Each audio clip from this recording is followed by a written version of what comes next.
Welcome, ladies and gentlemen, to Boss Economics World, the only show that slices through the economic baloney, dices up the data, and serves you a piping hot plate of financial truth. I'm your host, the one, the only, Boss Economist Extraordinaire, here to break down the latest economic dumpster fire with wit, wisdom, and a sprinkle of savage satire. Today, we're diving headfirst into the tariff tsunami that President Donald Trump is cooking up for 2025, a plan so wild, it makes a roller coaster look like a kiddie ride. Buckle up, folks, because this is gonna be a doozy. Now, if you've been paying attention to the headlines, and let's be real, most of you are too busy doom scrolling TikTok, Trump is gearing up to slap tariffs on everything from copper to chips, drugs to drones, and probably your grandma's knitting needles if they're imported. We're talking 50% duties on copper starting August 1, 2025, reciprocal levies on over 100 countries, and whispers of 200% tariffs on pharmaceuticals. Oh, and don't forget semiconductors, lumber, critical minerals, and, wait for it, commercial airplanes. This isn't just a trade policy, it's a full-on economic cage match, and Trump swinging a steel chair labeled America First like it's WrestleMania.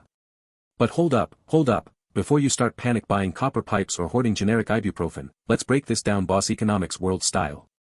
We're gonna peel back the layers of this tariff onion, from the surface-level chaos to the deep, dark economic underbelly. And trust me, folks, it's gonna stink worse than a Wall Street trader's cologne. So, grab your calculators, your coffee, and maybe a stress ball, because we're about to expose the economic madness behind Trump's tariff tantrum. Let's start with the obvious, shall we? Trump's tariff plan is like a buffet of bad ideas, and he's piling his plate high. We've got a 50% duty on copper, yep, that shiny metal in your car, your house, and your fancy new data center. Then there's the pharmaceutical tariffs, starting low, but potentially ballooning to 200%, because who doesn't want to pay triple for their Ozempic or Keytruda, right? And don't forget semiconductors, the tiny chips that power your iPhone, your Tesla, and your crypto mining rig. Oh, and lumber, critical minerals, drones, solar panels, trucks, and even jet engines are on the chopping block. It's like Trump looked at the global supply chain and said, you know what this needs? A sledgehammer. Now, the White House is spinning this as a masterclass in reshaping America's standing in the global trading system.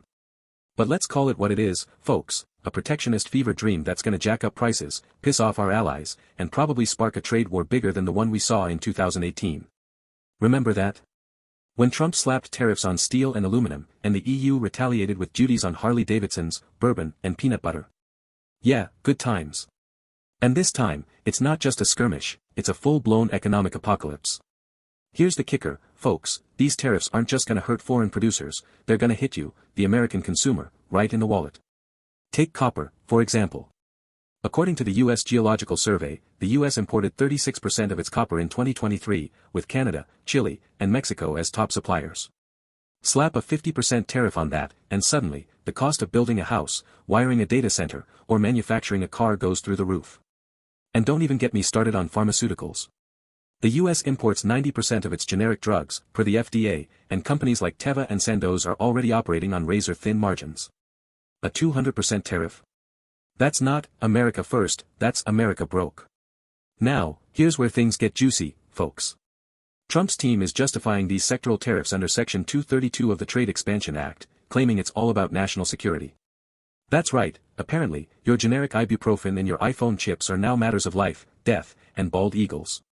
But let's be real, this is about as legit as a $3 bill.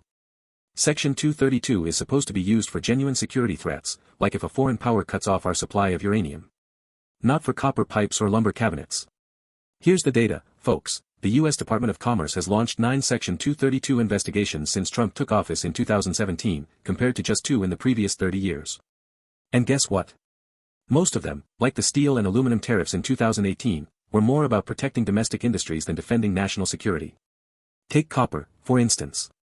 The U.S. is the world's 5th largest copper producer, per the USGS, but domestic miners like Freeport-McMoRan are struggling to compete with cheaper imports from Chile and Peru. So, what does Trump do? Slap a 50% tariff and call it security. Meanwhile, U.S. manufacturers who buy copper, like Ford, GM, and Tesla, are screaming bloody murder because their costs are about to skyrocket. And don't even get me started on critical minerals. The U.S. is trying to reduce its dependence on China, which controls 60% of global rare earth production, according to the International Energy Agency. But here's the problem, we don't have a domestic industry to protect. There's one rare earth mine in the U.S., folks, Mountain Pass in California, and it's barely keeping the lights on. Tariffs on critical minerals won't boost American production, they'll just create supply crunches and drive up costs for everyone from EV makers to solar panel installers. It's like trying to fix a broken leg with a Band-Aid, except the Band-Aid costs $1,000 and comes with a side of inflation. Now, let's zoom out, folks, because this tariff tantrum isn't just an American problem, it's a global one. Over 100 countries are about to get hit with reciprocal levies, and our allies are not happy. The EU, Japan, and India are already begging for exemptions, but Trump's team is playing hardball. And why wouldn't they? This is the guy who called the EU worse than China on trade and threatened to pull out of the WTO. Diplomacy? Nah, Trump's got a tariff gun, and he's ready to shoot. Here's the data, folks. The U.S. imported $3.2 trillion worth of goods in 2023, according to the U.S. Census Bureau, with China, Mexico, and Canada as our top partners.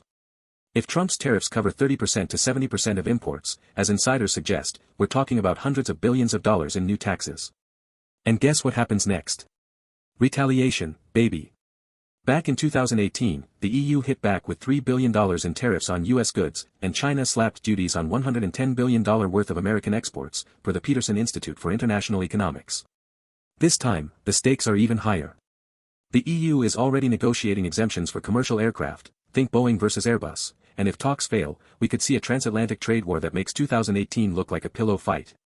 And let's not forget the human cost, folks. American exporters, farmers, manufacturers, distillers, are gonna get crushed. Remember soybeans? In 2018, China slashed U.S. soybean imports by 74%, per the USDA, forcing farmers to rely on government bailouts. This time, it could be worse. The National Association of Manufacturers estimates that a full-blown trade war could cost the U.S. 1 million jobs and shave 0.5% off GDP. But hey, at least we'll have national security, right? Now, here's the part that really grinds my gears, folks. Financial markets are acting like this is all just a big game of chicken. Investors are out here sipping champagne, betting that Trump's tariff talk is just a negotiating ploy. The S&P 500 is up 15% year-to-date as of July 2025, per Bloomberg, and volatility is at historic lows. But let me tell you something, Wall Street, denial ain't just a river in Egypt, it's a one-way ticket to economic disaster. Here's the data, folks. The Federal Reserve Bank of New York estimates that Trump's 2018 tariffs raised U.S. consumer prices by 0.2% and cost households an average of $419 per year. This time, with tariffs potentially covering 70% of imports, the hit could be much bigger. Goldman Sachs predicts that a 10% across-the-board tariff would boost inflation by 1% and cut GDP growth by 0.3%. And if Trump goes full throttle with 200% pharmaceutical tariffs? Forget it, your healthcare costs are gonna look like a Silicon Valley tech bros rent bill. And don't think the Fed can save us, folks. With inflation already hovering at 3.5% in June 2025, per the Bureau of Labor Statistics, the last thing Jerome Powell needs is a tariff-induced price shock. Rate cuts? Ha! More like rate hikes, baby. And that means higher borrowing costs, a stronger dollar, and even more pain for American exporters. It's a vicious cycle, folks, and Wall Street's rose-colored glasses are about to get smashed. So, where does this leave us, folks? In a world where copper pipes cost more than gold, generic drugs are a luxury, and your iPhone 17 comes with a side of tariff tears. Trump's tariff tantrum is a masterclass in economic self-sabotage, wrapped in a national security bow, and sprinkled with a healthy dose of chaos. And the best part? We're just getting started. Next up, tariffs on drones, solar panels, and probably your morning coffee if it's imported from Colombia. But hey, at least we've got Boss Economics World to guide you through the madness. So, keep your wallets close, your tariffs closer, and your sense of humor closest of all. Until next time, this is your Boss Economist Extraordinaire, signing off with a reminder, in the game of tariffs, the only winners are the headlines, and maybe the guy selling overpriced copper pipes on eBay.